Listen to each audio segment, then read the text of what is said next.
All right, good afternoon. Forgive my appearance. I know I look ratty lately, but um, I don't have much of an excuse for it. It's the windblown look. I've done a lot of riding. Weather's awesome. All right, this is the second video in a series of videos that I explained last video. So if you didn't see that video about just basically asking the rhetorical question, and it's rhetorical because I already know what the answer is, the rhetorical question of, has a lifetime of bodybuilding in as much as the pursuit of mass, I've been extremely huge. I'll put a picture in here, I guess. And I downsized and was semi-huge, and then I've been smaller than that, and now I'm pretty small compared to how big I was into my 40s. This is my 60th year of life, but I asked a rhetorical question in the initial video last time. Has all of this finally caught up to me and destroyed my health? Has it wrecked my health as it's been attributed to wrecking so many other people's health and costing their lives? It's wrecked a lot of people's health. That you can argue the semantics of that. Is it because they did a lot of gear? Is it because they weren't minding the store and they weren't watching the blood pressure and all these other negative side effects from things that they were doing? High blood pressure will destroy your kidneys. High blood pressure destroys kidneys, man. High blood pressure and a high protein diet is pretty good directions getting down the road if you're trying to ruin your kidneys. And a lot of other things. So if you didn't see that video, go back and watch it if you give a shit. If you don't worry about it. Hell, don't even watch this one. I don't care. I don't want to make anybody do what they don't want to do or coax them or coerce them into doing anything they don't want to do. So in this video, I want to talk about exactly what's happened to my health, what the health markers are, were, and where things stand. What kind of health issues I'm having. And they're nothing to make light of. They're pretty serious issues. So first, let me go back to, I moved into here, mid-February. I started moving in, 15th of February or so. And I was finished moving in and completely out of the other place by March 1st.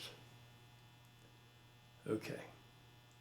Well, prior to that, I was having an issue with blood pressure. Now, not a drastic, huge panic alert thing, but for me, I've taken a great deal of satisfaction in getting this old and still having really good health markers. Like really good, better than the average for my age group. In every regard. They stuck that catheter in my wrist all the way up through here and into my heart, shot dye in my heart with a camera and looked at my heart, and the cardiologist that did the procedure, he was surprised. He saw it and he looked at it. I'm looking at it with him, but I don't know what I'm looking at, without him pointing it out and explaining it. And he said, this is remarkable. You have maybe I'm going to write down that you have 5% total plaque buildup in your cardiovascular system that we're seeing here. He said, typically I would expect if you were very, very healthy at your age, we would see 20%. If we see 20%, we consider that a win, a big win. That's the best of what we usually see. That's good. So you're like maybe 5% total. And I attribute that, of course, to all the L-arginine and blah, blah, blah. You've seen all the videos about it, right? So I do monitor my health. And my blood pressure has always been the textbook example. It's always been 120 over 80. It's always been 120 over 80. The only time it deviates from that and it starts to try to creep up any is if I'm running like 500 mgs a test. You know, I mean, back in the day when I was really huge, God only knows what it got up to at times. I don't know. You know. Anytime I went to the doctors, anytime I had a reason to take my blood pressure, it was 120/80. So I don't know, did it ever get really high? I don't know, maybe it did. But it seemed like if I were running, say, 500 mgs, even maybe 300 mgs, it might try to creep up some. I'm not talking about crazy high. I mean, it would start to come up, and it would be abnormal for me. So, and there's a lot of factors into that. Your blood getting thicker, right? That hematocrit level going up, which it is going to go up. Your hematocrit level will go up. Now, if your hematocrit level, if you're not using test, if you're not using testosterone, I'm going to say, just leave it to suffice it to say, if you're using more than testosterone, additional things, then it's going to extrapolate, and it's going to be worse. It's going to be, you know, more critical for you to watch these things. But let's just say if you're even just using testosterone, because as an older guy, that's all I'm interested in using, have no need to use anything else, have not had any need to use anything else like that for many years, any other anabolics. But if you're using any test, if you're not on, and your hematocrit level is near the upper range of what's considered normal in your older guy, that's probably not terrible. It'd be nicer if it was lower, but that's okay, right? You're still in that normal, but they normalize illness. So remember that if everybody, you know, if everybody is ill, then it's normal to be ill, right? You normalize illness.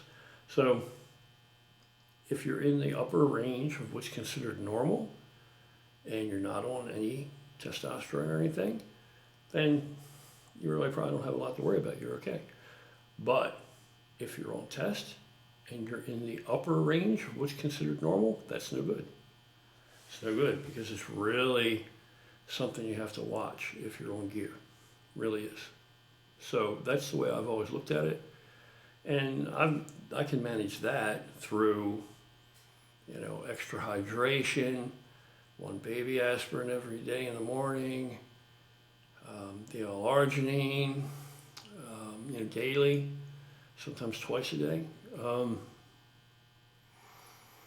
You know, and if I'm on gear, on test, and it's creeping up a little high, I manage it with Cialis, tadalafil citrate. I manage it with Cialis, and I know there are people out there probably hear that and say, "Oh, that's stupid. Why would you?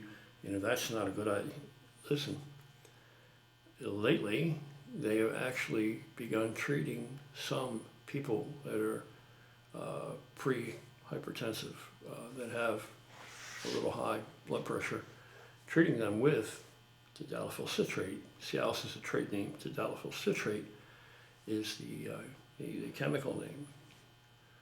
They've been treating it with it, so it's not like I invented it or came up with the idea. A lot of pro bodybuilders, really big guys, use a lot of it to help manage their blood pressure. It's the greatest idea. I don't know. Does it work? Yes. So that's all that I would need is maybe a little bit of, you know, tadalafil citrate there just to manage it while I was on. But if I'm not on anything, or if I'm only on, you know, 100 mgs a week, or even 200 mgs a week, it's really not usually a problem at all. But I noticed that my blood pressure was starting to run high because I've always kept track of that myself. And it was disturbing to me. I'm not talking crazy high. I think the highest I ever saw it was, get to was in the 150s. And the highest I ever saw, the bottom number would be probably 94. That's high. Well, it's not crazy for a lot of people, but for me, that's very high. So I was concerned about it, you know, being high a few times, and the doctor prescribed for me. He said, "Why don't you give this calcium channel blocker a try? It's fairly mild. It's like the lowest thing we can give you. And let's just see if one of those a day, very tiny little innocuous looking pill tablet, if that will manage it." So I said, okay.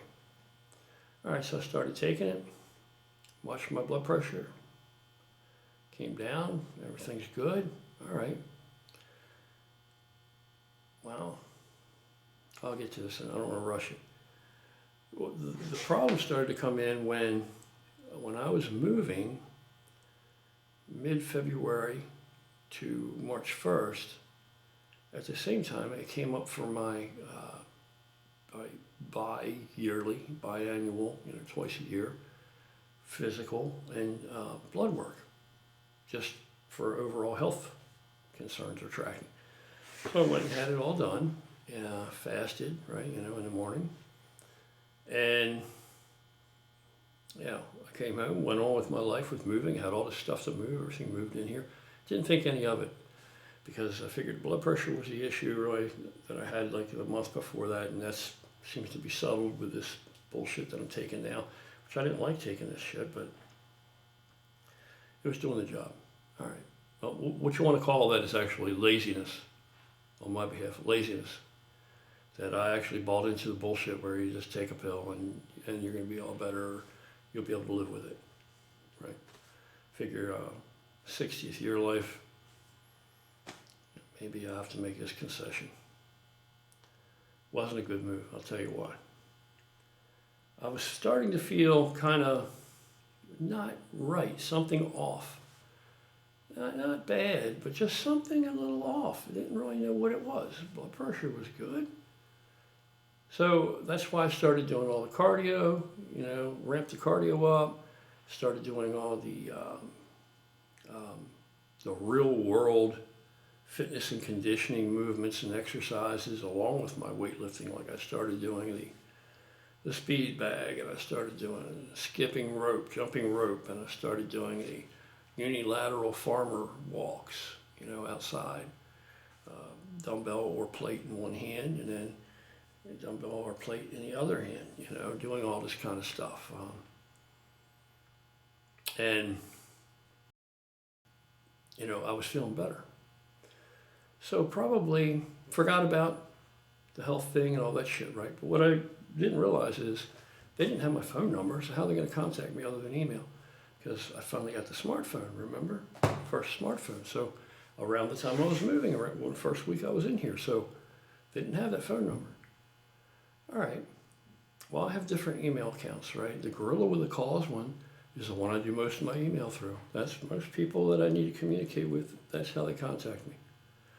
So I got to look into my other personal email, just because business things I do, order motorcycle parts or any bullshit like that, parts or supplements or anything that I need to order, right?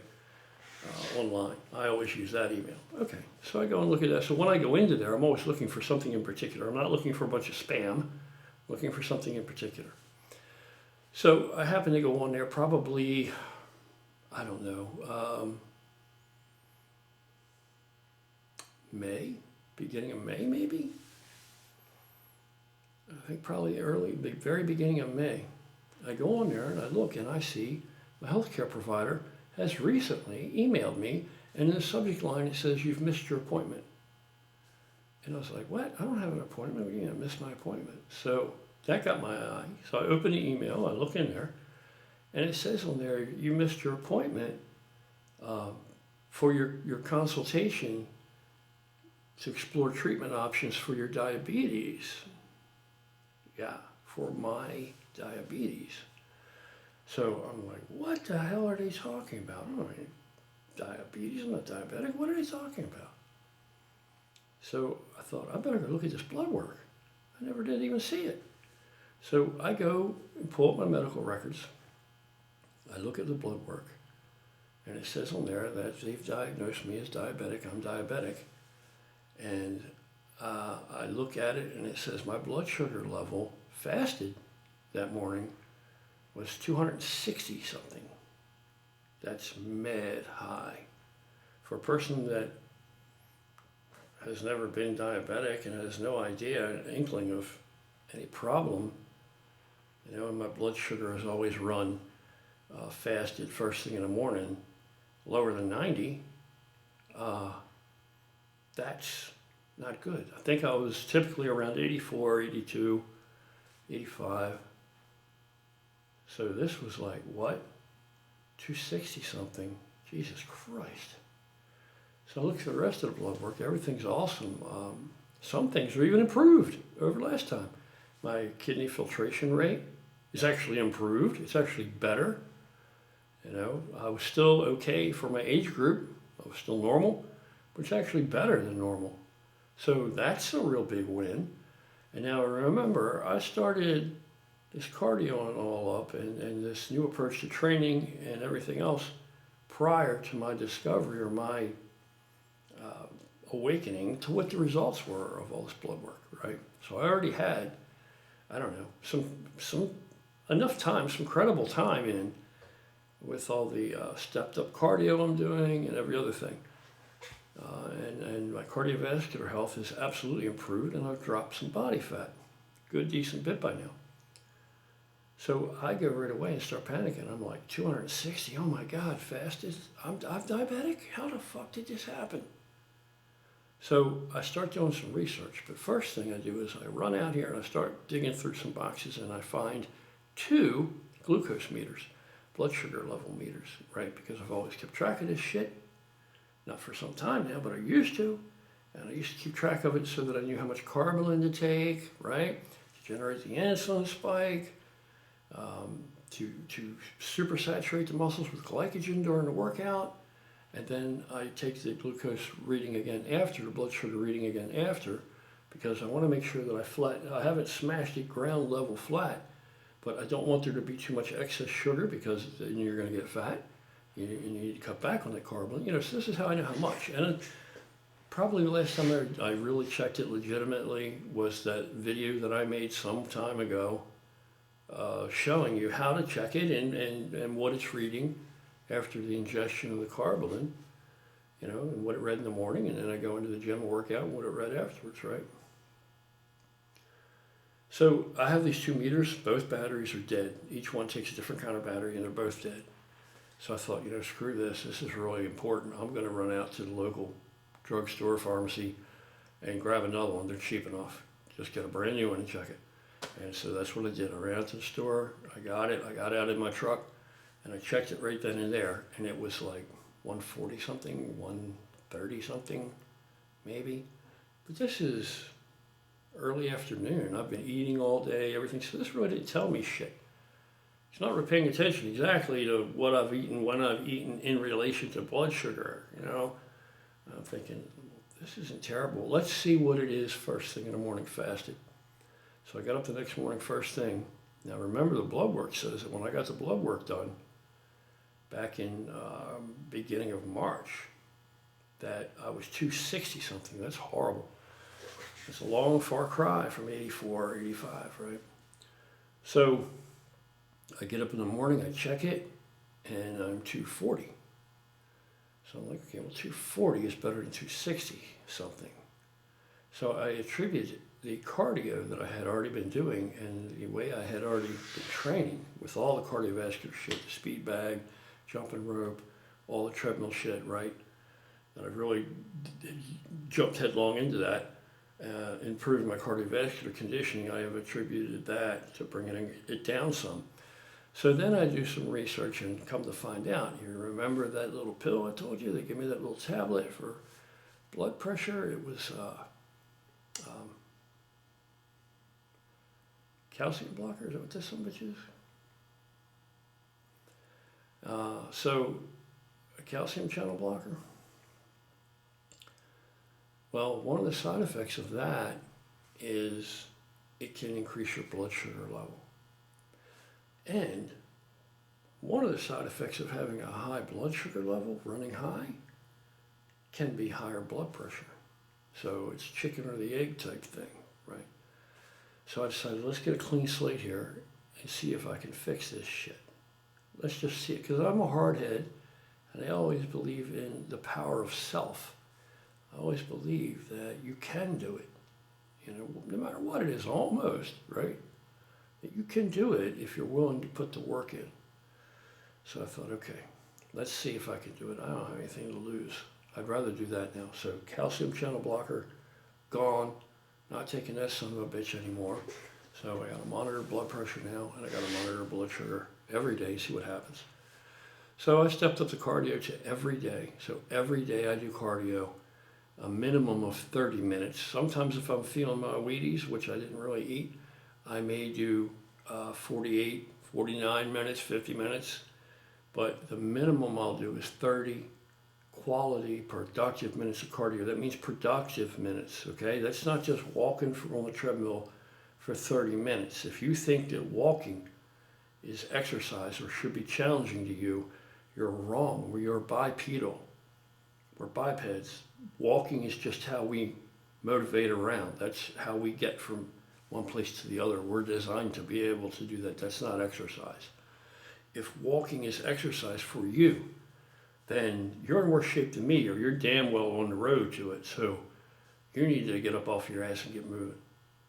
All right? Again, productive cardio is going to be different. Heartbeats per minute is going to be different. Heart rate will be different for various people. Depends on your immediate conditioning, where you're at now, right? What I do is right now I'm at 13. I set my incline to 13, and I'm going 3.2 miles an hour, trudging up that hill, and that's sufficient. Okay, but where you should be is you should feel uncomfortable enough that you would not want to have a conversation with anyone.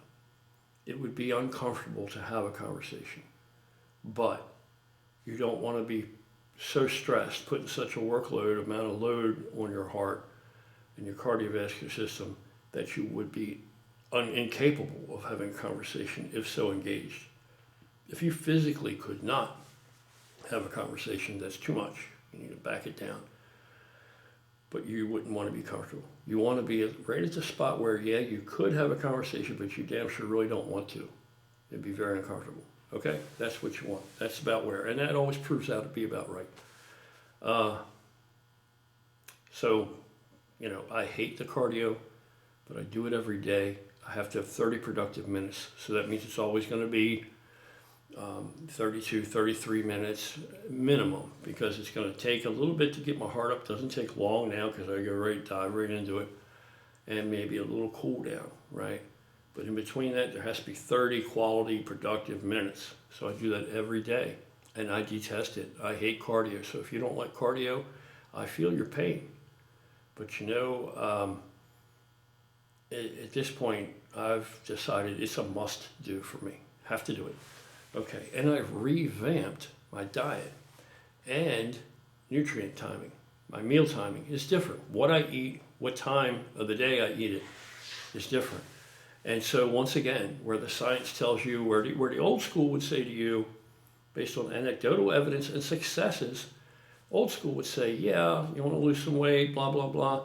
One of the multiple things you may want to do in conjunction with cardio or whatever else you're doing and in your diet is to stack your carbs like an upside down pyramid. Heavier in the morning in the AM and taper those carbs down. So by early evening, you're done with carbs for the night. You don't want to be eating the carbs late. Okay? And then the studies and the so-called YouTube experts, which there are plenty of these bastards, they will tell you that, oh, it's bullshit, it doesn't matter when you eat, oh, this study says this, that study says that. Well, the studies can be wrong. The studies can be wrong. Why don't you Google that and read about, how a study that comes out today and says, well, we conclude this, that now that's the current science, that a decade from now, that'll be wrong. And we'll find out there was another pathway, there was another factor, there was another part of the equation we didn't understand, and now we do understand it. And guess what? Oh, we weren't right about that. This is how we don't really know shit now. You understand that, don't you? You understand we don't know shit. The nutrient timing matters, okay?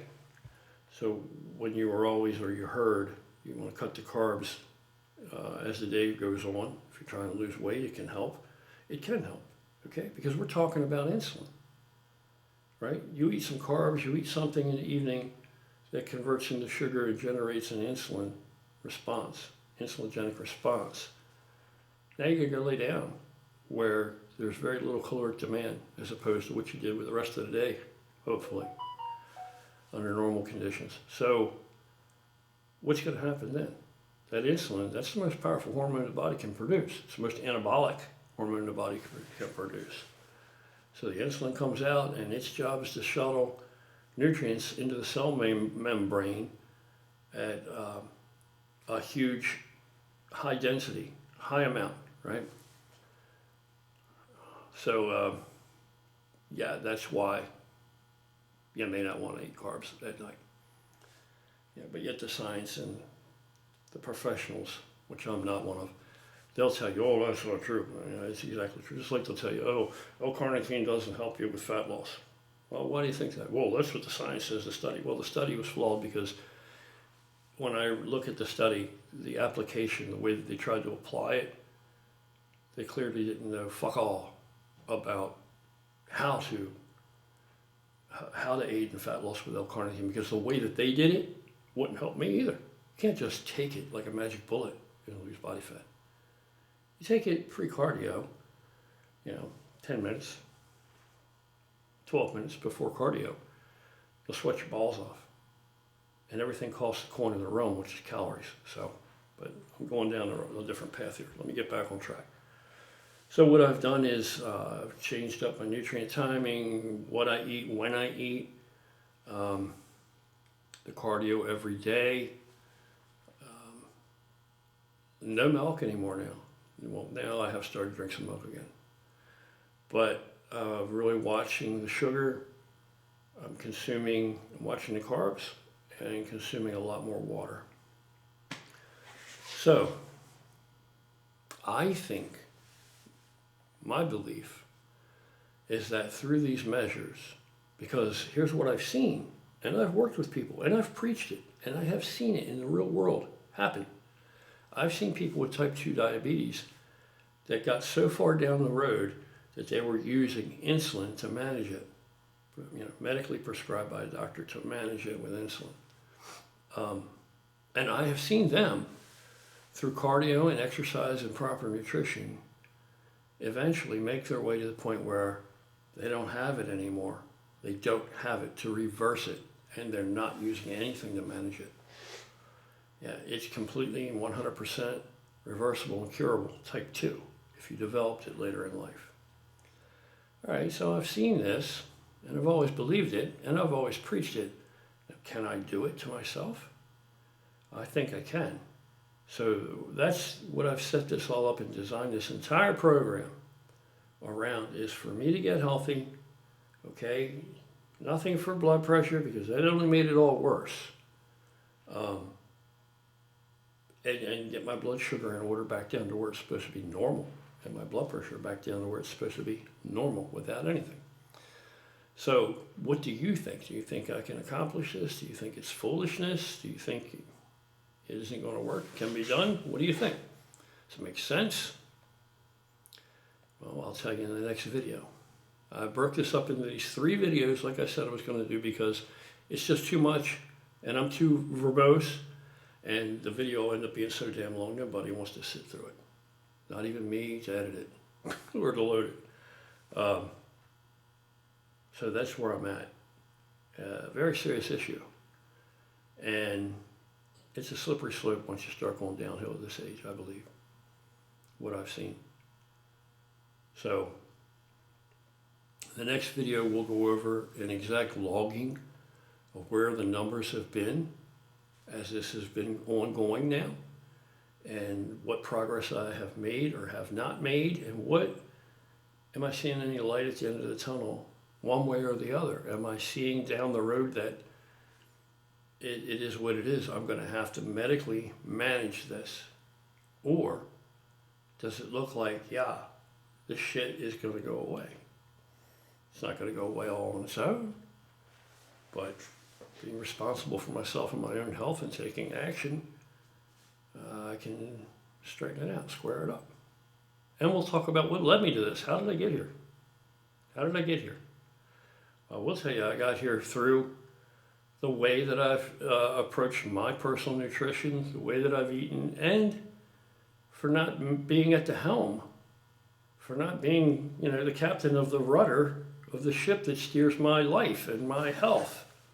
Yeah, for just taking things for granted. Like I said in the one video, nothing's free for an old man. All the things in your youth, the health, the vitality, the energy, everything that you had, that shit was free. And you didn't even realize that they were all freebies life gave you. Nothing's free now. Now, if you want those things, they cost you something. So, next video, we'll wrap it up. But post in the comment section, man. You won't offend me. Tell me, what do you think? You think this isn't going to work? You think it's going to work? You guys take care, man. Have an awesome evening.